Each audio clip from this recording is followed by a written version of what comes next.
নমস্কার বন্ধুরা, প্রথমেই দোল পূর্ণিমার অনেক অনেক শুভেচ্ছা আর ভালোবাসা জানিয়ে আমি আজকের ভিডিওটা শুরু করছি। বন্ধুরা, আজকের ভিডিওয়ে আমি আলোচনা করব এই দোল পূর্ণিমার পিছনে পৌরাণিক কাহিনী। তো বন্ধুরা, ভিডিওটা একদম স্কিপ করবেন না, পুরোটা দেখুন। আর ভিডিওটা ভালো লাগলে অবশ্যই একটা লাইক করবেন, ভিডিওটা শেয়ার করে দেবেন। চ্যানেলে যদি নতুন হন তাহলে চ্যানেলটি সাবস্ক্রাইব করে এবং ফেসবুক থেকে যদি দেখেন তাহলে পেজটি ফলো করে আমার পাশে থাকবেন।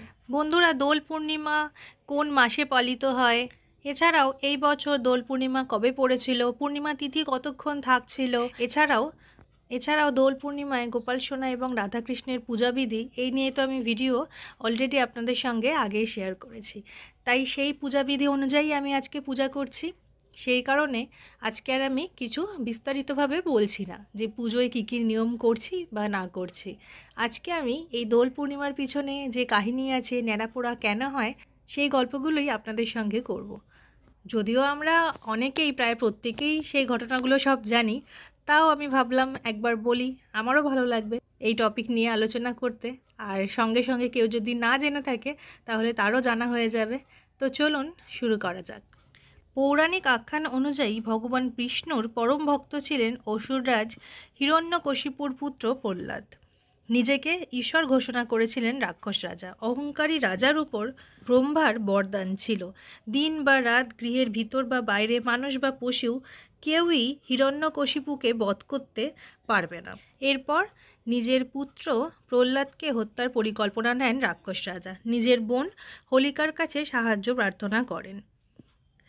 হোলিকার ওপর আবার ব্রহ্মার বরদান স্বরূপ একটি চাদর ছিল, যেটি ছিল এক ধরনের রক্ষা কবচ। এই চাদর গায়ে জড়িয়ে প্রহ্লাদকে নিয়ে অগ্নিকুণ্ডে বসেন হোলিকা। ঠিক তখনই ভগবান বিষ্ণুর কৃপায় চাদর উড়ে গিয়ে পড়ে প্রহ্লাদের গায়ে। অগ্নিকুণ্ডে দগ্ধ হয়ে যান হোলিকা। এই কারণে দোল উৎসবের আগের দিন হোলিকা দহন, বাংলাতে এটাই প্রচলিত ন্যাড়াপোড়া নামে।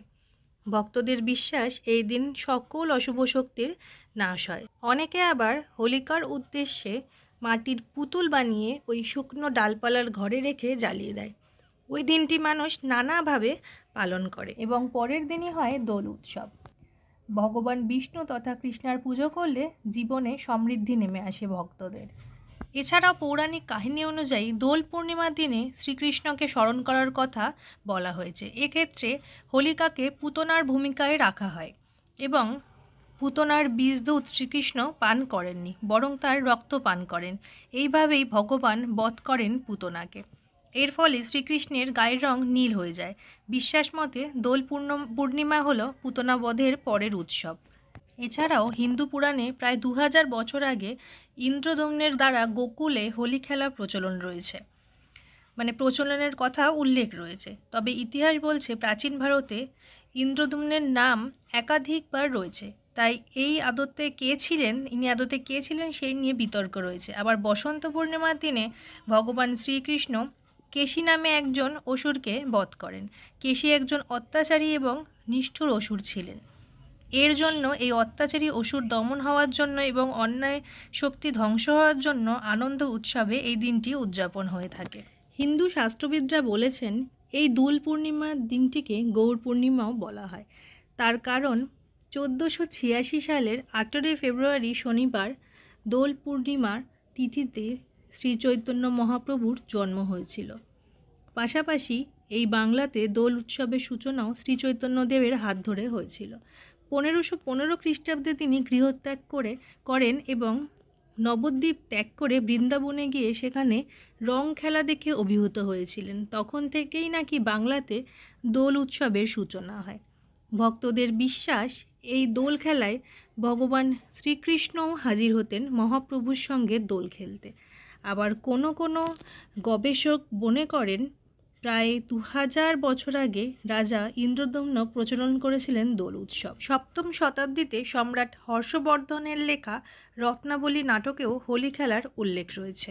শুধু উত্তর ভারত নয়, দক্ষিণ ভারতের বিজয়নগরের একটি মন্দিরের গায়ে এক রাজকুমারীর রং খেলার চিত্রকলা রয়েছে।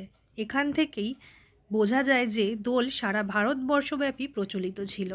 বৈষ্ণব বিশ্বাস অনুযায়ী দোল পূর্ণিমার দিন শ্রীকৃষ্ণ রং এবং আবির দিয়ে রাধা ও অন্যান্য গোপিনীদের সঙ্গে রং খেলায় মেতে উঠেছিলেন।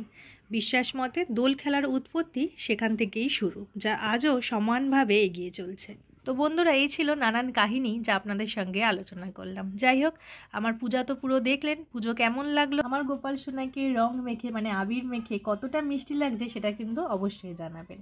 তো আজকের জন্য এতটুকুই, আবার দেখা হচ্ছে পরবর্তী ভিডিও। সবাই ভালো থাকবেন, সুস্থ থাকবেন, আজকের দিনে খুব আনন্দ করবেন, খুব রং খেলবেন, কিন্তু খুব সাবধান। ভিডিও শেষে আবার সবাইকে জানাই শুভ দোল পূর্ণিমা।